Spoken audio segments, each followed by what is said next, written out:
Let's have a ball.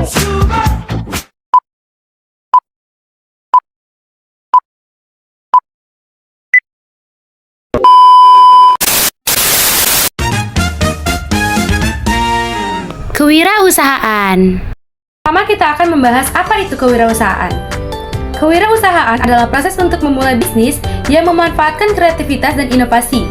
Kewirausahaan juga bisa diartikan sebagai kemampuan untuk mengatur usaha dan memberikan layanan kepada konsumen.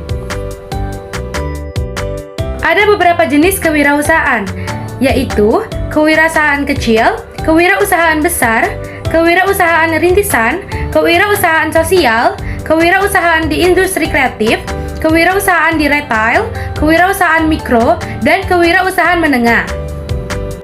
Baiklah, pada video kali ini saya akan sedikit berbagi pengalaman saya mengenai kewirausahaan yang ada di sekitar saya. Kali ini saya akan menceritakan kewirausahaan yang kakak saya sendiri yang jalankan. Kakak saya memilih untuk menjalankan bisnis kecil-kecilan. Beliau memilih untuk membuka sebuah konter kecil.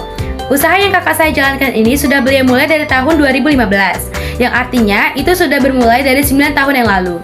Untuk alasan pasti, mengapa beliau memilih usaha ini saya kurang mengerti secara detail.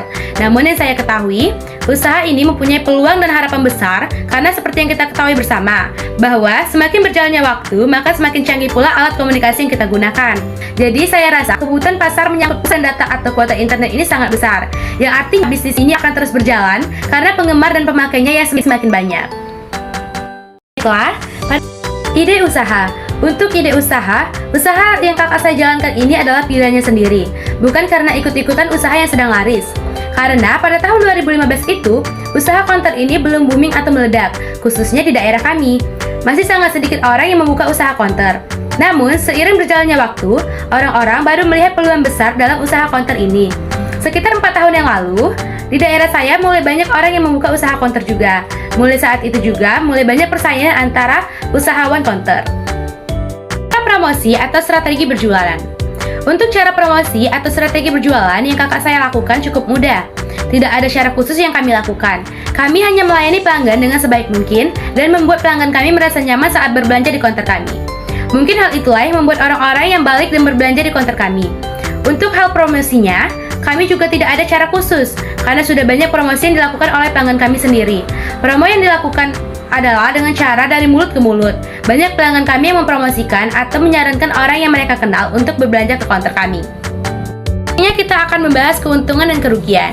Dalam berbisnis tidak bisa dipungkiri akan selalu ada peluang keuntungan dan kerugian. Cara mendapatkan keuntungan. Untuk mendapatkan keuntungan, kita harus bisa menguasai harga dan peluang pasar. Kita juga harus mempunyai ruang bisnis yang besar, seperti halnya yang kakak saya lakukan. Saat ini, beliau sudah bekerja sama dengan pihak pusatnya langsung, seperti pihak kartu Telkomsel, Tri, AIM3, dan Axis. Isi kontrak kakak saya bukan hanya data internet, namun juga ada beberapa jenis aksesoris lainnya, seperti casan HP, casing HP, gantungan HP, dan lain-lain. Beliau juga bekerja dengan beberapa merek dagang seperti Vivan, Robot, Olight, Vigen, dan lainnya. Sekarang, kontrak kakak saya juga membuka jasa servis HP dan jasa transfer uang. Beliau sudah mempunyai beberapa yang membantu beliau menjalankan bisnis ini. Baiklah, selanjutnya, cara mencegah kerugian. Untuk mencegah kerugian, pastinya kita harus pandai menjaga pasar.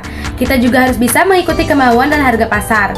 Kita harus selalu update dan mengikuti zaman dalam berbisnis. Kita cari apa yang sedang dibutuhkan pasar, sehingga apa yang kita jual akan selalu habis terjual.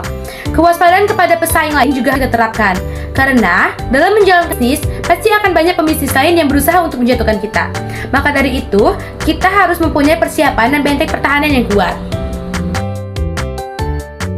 Terakhir, saya akan menyampaikan pesan yang selalu orang tua kami sampaikan kepada kami. Perlu kita ingat bahwa kewirausahaan ini bukanlah suatu pekerjaan yang menghasilkan penghasilan yang tetap. Oleh karena itu, kita harus pandai untuk mengelola keuangan kita agar kita bisa menabung untuk usia tua kita. Itulah pesan yang selalu disampaikan oleh orang tua kami kepada kami anak-anaknya yang hidup dari usaha kecil-kecilan. Terima kasih, semoga bermanfaat.